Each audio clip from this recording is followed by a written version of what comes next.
What's up guys, your driver Mike here, back with another video, and today we're talking about if you should include rideshare on resume or on LinkedIn. So first let's talk about the skill set that you're going to have if you drive for Uber and Lyft, and no, it is not just driving and navigation. We can think of customer service skills, communication, sales, networking, entrepreneurship. Okay, you are meeting tons of new people, thousands of new people, and you got to find a way to connect with them. That's all customer service, and that's all communication. Now, if you are promoting a business that you have separate from rideshare, you could talk about sales, about converting people to a website or converting people to your business and how that increases traffic from just simply networking with people. You can talk about if you've set up any kind of networking events or appointments, client meetings from talking to people, driving Uber and Lyft. You can talk about your own entrepreneurship and your own sales ability to generate revenue on your own. You can generate, 5 figures in a year just on your own by getting out there and knowing the system. You can talk about learning a new platform. You can talk about tech.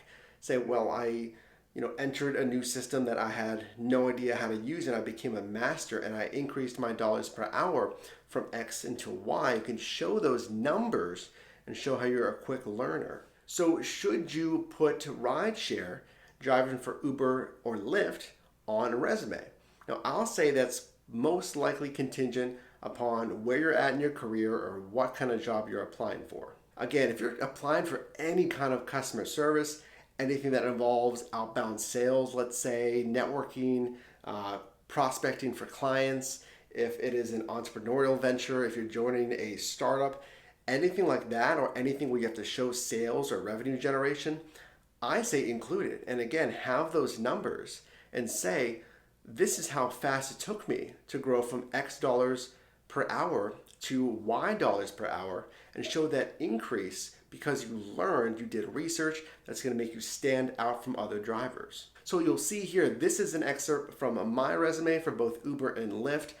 I like to put the stats in there, make it empirical, show them the success through the numbers. Say, hey, I stand out because not only is my driver rating higher than others in my market, that's going to show you're doing something right. And then show the numbers, show I generated this amount of revenue, and I did that in X dollars per hour. So whether you drive part-time or full-time, if you can say, hey, I had great success in my day job and in rideshare, that's going to put you higher than other applicants. If you drive full-time, you can say, this is how much revenue I generated, and this is the per dollar amount, which really stands out because I've done the research and I've become an expert in the system. If you are applying for sales, again, the numbers look really good. Show the revenue, okay, and show how you understand the P&L, the profit and loss. You can go over, well, not only did I make this much revenue, but I minimized my expenses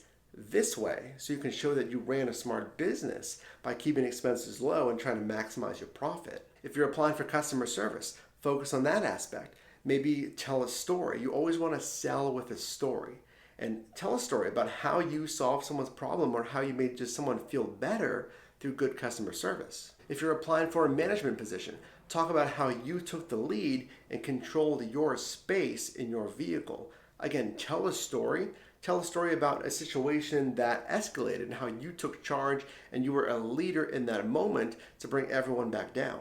I always think it's smart to show successes, especially if you can show the numbers behind it. That's going to look good. Now, what if you say, well, I'm not always successful, or the rate in my market isn't that great. I haven't really seen a lot of high profits per hour. You can still speak to that and say what you've done to acknowledge that and still try to earn success despite, let's say, a low pay or low demand. Okay, how did you rise above that? So have those stories ready. So if a panel asks you during an interview, tell me about a time that you overcame adversity. Tell me about a time you took the lead in something, or how you solved someone's problems. You can relate that back to rideshare. There's tons of stories in there, both on the money revenue side as well as the customer service communication side. Okay, so when is it, let's say, less than ideal to put Uber and Lyft on LinkedIn or a resume? I'd say if you aren't driving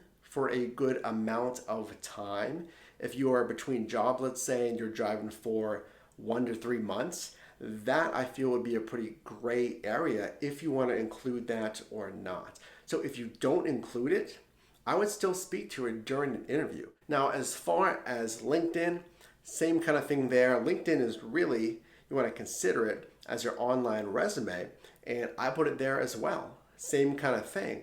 And I just talk about what it's done for me. I've shown the revenue numbers there. And I think there's nothing wrong in showing that you're a go-getter and you're doing things that, let's say, others aren't necessarily doing to earn yourself additional income. So I'm curious to know, guys, if you have it on a resume or LinkedIn, and if you do, if you've been asked to speak about it in an interview, and maybe if you don't, if you consider adding it after this video. All right, guys, your driver Mike here. I do appreciate you watching, and as always, like, comment, and subscribe, and I'll see you in the next one.